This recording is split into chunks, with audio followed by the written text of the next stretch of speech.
All right, if you've been in our office before, you have heard us mention the word subluxation probably a billion times, and also our Facebook followers have probably heard us use the word subluxation, and that is our word, a chiropractor's word for stress that's stuck. Stress that's stuck between the brain and the body in the spinal cord, which is what we look at, which we measure. We look at the neurological compromise and we say, all right, here's the deal.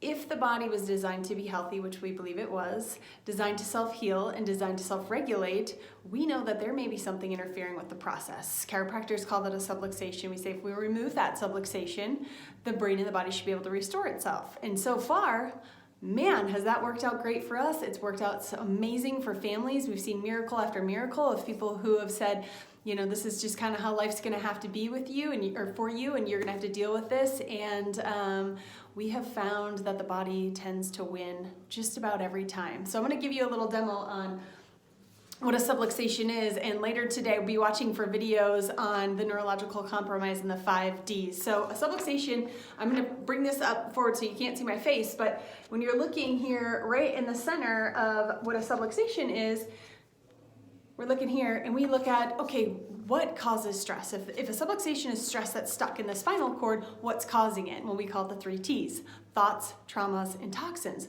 They're physical, chemical, and emotional stress, and we can handle it. Our bodies are designed to adapt. But there's only so much we can handle before we start to be compromised. There starts to be effects of that subluxation, and it causes, if you start to look, I'm going to bring this closer again. If you're looking at those 3 Ts on the outside, physical, chemical, and emotional stress, you can also see those words. They're really tiny, but it says inflammation, irritation, and interference. And that's what's being caused between our brain and our body. And it's a little cycle. You can see it starts to get cyclical.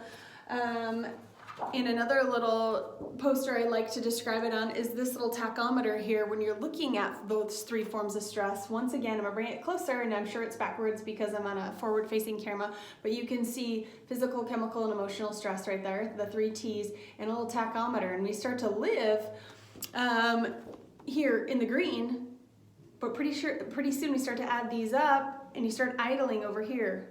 Then you idle over here and you add one more stressful event, and it's really easy to start to peg out. So we call that having the gas pedal down, which is the stress response that gets stuck there with a subluxation. So stay tuned. We're going to keep explaining this to you more.